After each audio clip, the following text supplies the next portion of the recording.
The idea is to give you another angle regarding the surface you're walking on.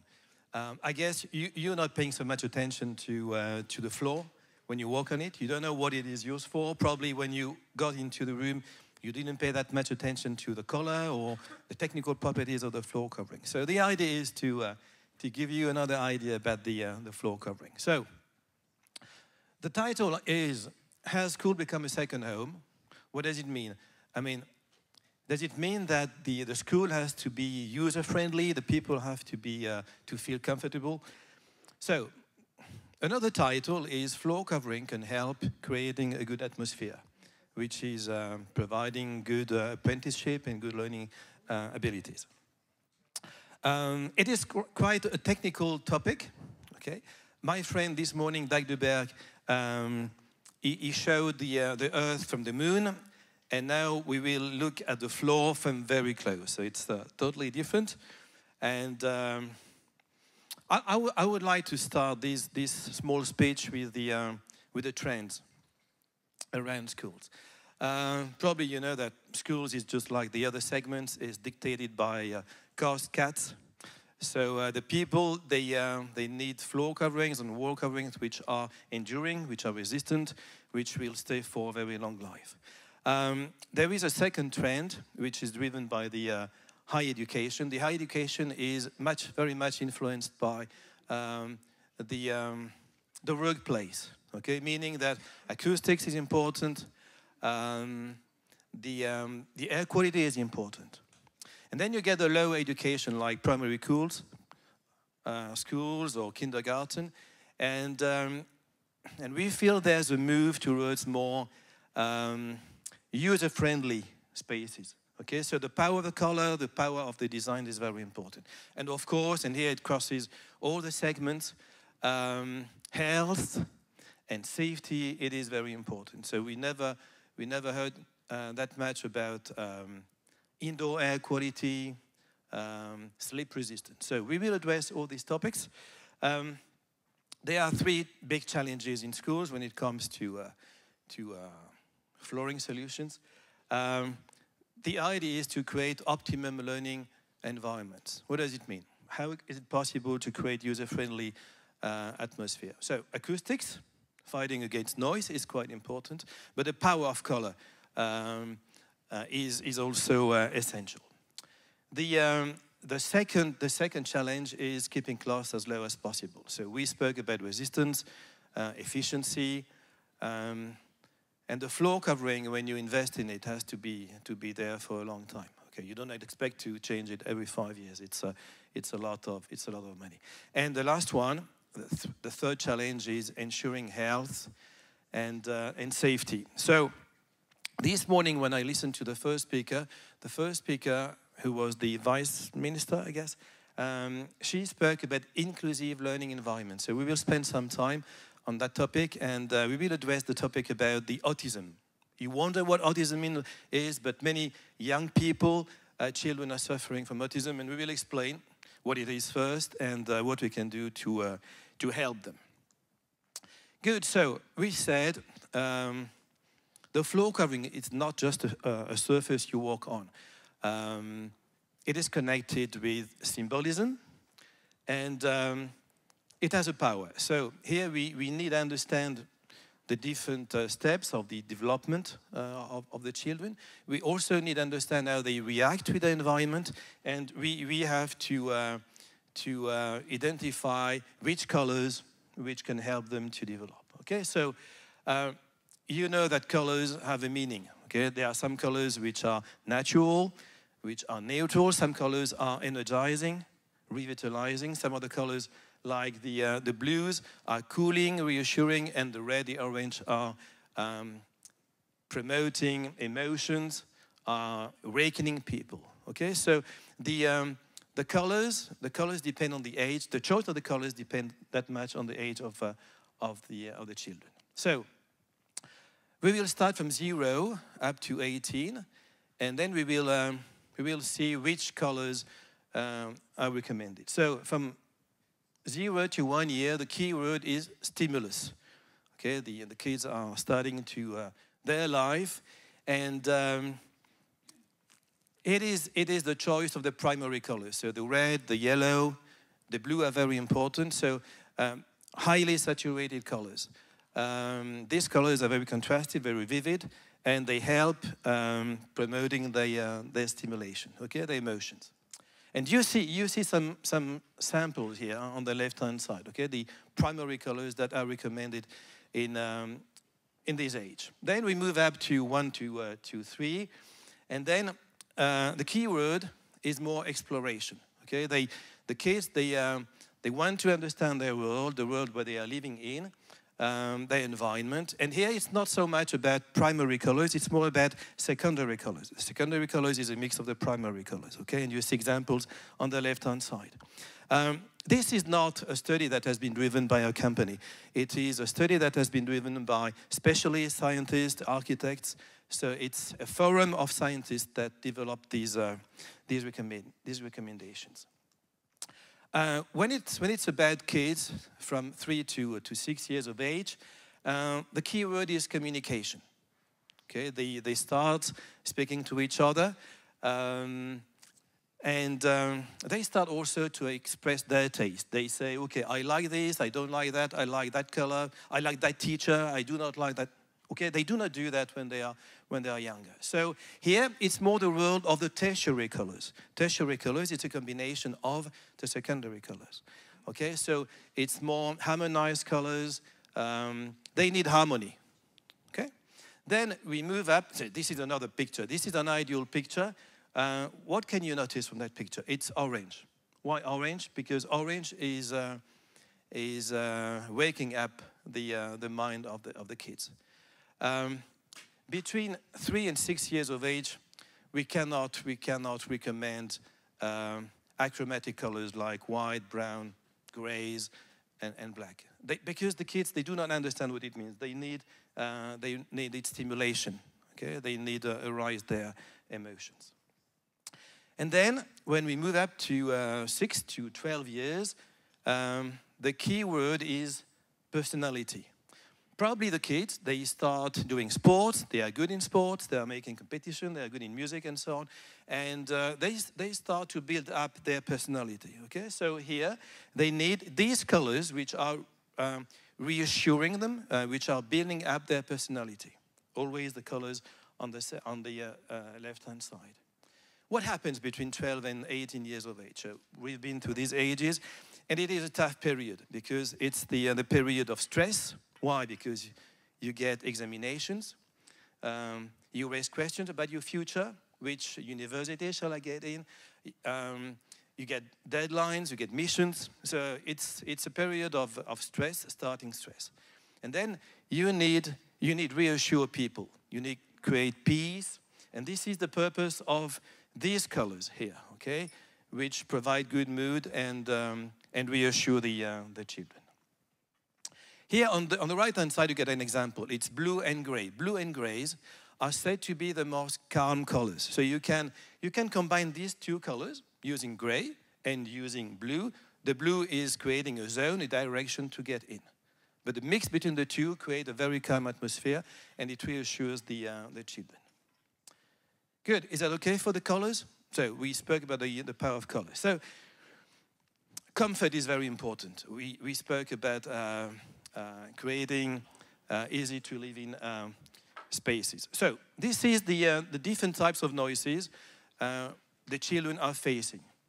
There are two noises where we have a role to play as suppliers of flooring solutions. It is the transmission noise, which is this one here. Okay, so you get someone walking on the top, creating a wave, a sound wave, and that wave will bounce back in the lower room. And of course, if this room is not properly isolated, if you do not have the proper floor covering on top, then the noise will be quite hard, and it will prevent the people to concentrate and to focus. So we have to act on that. We call it impact noise or transmission noise because it comes from an upper room to a lower one. Then there's another one which is called the sonority noise, which is in the lower room. Sonority, it is the noise that you release when you walk in a place. When you walk like that, you release the noise. And if you get 20 people walking, then it creates harmful noise, okay? So the floor covering can help improving or reducing these two noises. You know this scale. This is a scale of noise, which is quite interesting. And you see there's a green line, which is the very moderate noise. And this green line is around 55. So why, Jean-Philippe, are you focusing on 55? So here the scientists have proved that when the atmosphere is around 55 or below 55, the atmosphere is considered as calm. And then the teacher in the school can speak slowly and the pupils will understand him without forcing too much. Okay, so having the right flowing solution will help targeting this figure of 55 and below. When we speak about comfort, it's not only about acoustics. It's also about thermal comfort. And in primary schools, the kids, they do not wear shoes. They are barefoot. So isolation is quite important. But it's also cushion effect. So comfortable, you expect the floor covering is absorbing part of the energy. So shock absorbance, it's also very important. Okay? The last sentence, it is reduce repeated impacts. It's good for the teachers, but it's also good for the pupils. When you walk 10 hours on a hard floor, at the end of the day, you might get strains on the muscles and ligaments and tendons. So articulation is a very complicated system and machine. Okay, you get ligaments which are connected the bones. You get the tendon connecting the bones and the muscles. You get the membrane between the two bones. And with the repeated impact, these elements will be damaged. And at the end, you get ache. And why is it important in the school? Because the kids are very new. They get a new body, but their body is being formed. Okay, so if they stress too much their ligaments and tendons and muscles, at the end, when they are in the adolescence time, they take 10 centimeters in 1 year, they might struggle. So it's important also to preserve their body, providing a very soft and comfortable surface. Functional, so we spoke about creating a very good learning atmosphere. So we spoke about the power of color and the comfort. Then we said resistance is very important. This is called the golden triangle when it comes to floor and wall solutions. Why golden triangle? We get 3 corners. The first one is wear resistance. When you walk on the surface, you expect that you will preserve the color for a certain time. The second one is tear resistance. So you will prevent getting tears when you move furniture, when you move tables or chairs in a classroom. And the third one is resistant to stains. In a classroom, you'll use paints or pens or pencils, and you expect that you remove easily the other stains. So this is what we are aiming at when we develop floor coverings. So probably you know there are many types of floor coverings. You get we call it resilient. Resilient means that it is reacting. It provides comfort. And you get a category which is called HE, like heterogeneous floor coverings, made of different layers. You see, this is like a sandwich. You get many layers. And every layer is having a specific role. The top layer will improve the wear resistance. The layer in between will make the product resistant to tear. And the last one, the foam backing, will provide shock absorption. On the top, most of the time, we now get a surface treatment, which is very efficient, which will improve the scratch resistance, the wear resistance, and the stain resistance. So this is one of them. The second one, probably you know. I saw it in the VILNIUS airport. You get the homogeneous floor covering. Homogeneous because you get just one layer. And homogeneous is very well known for its optimal resistance to stain. So most of the time we see it also in heavy traffic areas. And then the one you like, because I saw it many times in schools, in Lithuania, is linoleum. Linoleum is good because it's a floor covering which is made of natural ingredients. No chemicals, just cork flour, wood flour, You get linseed oil, so natural things, but it's also very well known for its high resistance to wear. If you scrub a teaspoon on it, the floor covering will be intact, but the spoon will be worn off. So it's highly resistant. So we get many possibilities when it comes to floor coverings. So we spoke about resistance. The second point is very interesting for you, for all of us. I don't know whether you knew that figure, but between 40 and 50% of the maintenance costs are related to surface cleaning. So half of the budget for maintenance is connected with the floor, which is a big budget. Another statement which is important is that 80% of the dirt is coming from outside. And the dirt is taking most microorganisms like viruses and bacteria. So when the floor is easy to clean, you will preserve the infection control and you will promote the hygiene. That's quite important. So easy to clean in the same, when it's easy to clean, then it is better for the hygiene. Good. Safety. Safety is important. There is a standard. I will not mention the name of the standard. It's not important. But you know there's a standard. And that standard is mandatory in all public buildings, including, of course, schools. And it says that the public buildings must be accessible for impaired people. So we get many tools. We get the tactile strips. You probably saw them in some schools, so which are used to show the directions, to indicate the routes to one place. You get a tactile warning. You might have seen them in front of the staircase or in front of the lift. So it alerts the people there's a danger. You have to be careful. So caution is highlighted. Then you get signage. You get lines, contrasted lines. We indicate a direction and assist orientation. And you get the stairs. The stairs are very important because they provide security. They absorb shock if there's a fall. They prevent people to fall. And most of the time, the stairs, the tread of the stair is contrasted, so that the visually impaired people can clearly see the difference between the flat part of the stair and the vertical part. I mentioned the LRV. I don't know whether you know LRV means light reflectance value. You know, all the colors, they are ranked on a scale which starts from 0 to 100. 0 is black, pure black. And 100 is white, pure white. Ideally, we have to create contrast using a black and a white. So every time you open a sample card of any manufacturer, you will see LRV values, which ranks and identifies the color. If it's a light gray, it will be probably 80. If you want to contrast, you will mix an 80 with a 20, and you get a 60 points difference, which creates enough contrast. Good. I don't know whether you knew, but it was a surprise to me. 80% of the injuries happening in public offices and in schools are connected with slip resistance. So it's key, you know, the kids are always running, jumping, and so on. And when they slide, when they slip on the floor, they put their body in danger. So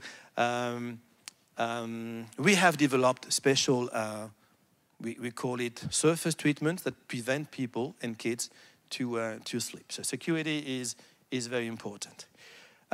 Initially, when I studied the speech, I said that the Vice Minister spoke about the inclusive schools. We have to understand what autism is. Autism, it is a neurodevelopment disease which affects the social interactions and also the communication. So why is it important? Because 1 out of 100 children is suffering from autism, and this figure is increasing, 24% since 2000. So it is a topic we have to address. So autism, what does it mean? It means the people are very sensitive to noise, very sensitive to colors, very sensitive to touch. Okay, so we have to pay attention, and we have to develop solutions that reduce the noise distraction, the visual distraction, which create special zoning for them to find the way properly, and create also what we call the comfort zone or the rest zone. So how can we do that? We get two ways. The first way is we have to teach the teachers. Okay, they have to learn the skills, how to face this phenomenon. And we also have to create special spaces, adjusted spaces, so that the children suffering from autism feel good. So, what can we do? We spoke about reducing noise distraction. The solution is providing flooring solutions, resilient flooring solutions, with a foam on the backing, which will create a better atmosphere and reduce the impact noise and the sonority noise, the two noises we saw before. Then reduces source of glare. The natural light is the best light you can expect. But here again, we have to be careful, avoid glare, and then we can use the LED appliances to reduce the glare. Anyway, what we recommend is when you use floor, always use floor with a low LRV. So we say between 20 and 60 points. So close to the samples, you will get these. So I would say darker colors on the floor and lighter colors on the wall, and the people will feel better. The children will feel better. Reduce the visual distraction, avoid geometrical designs, and promote plain patterns and uni patterns. Okay, so that was all, and I wish now you will see the floor covering from another angle, and probably when you get into a room, you will, this is a floor covering. I can easily identify the color and the properties behind it. So thanks a lot for your attention, and at your disposal for any questions. Yes.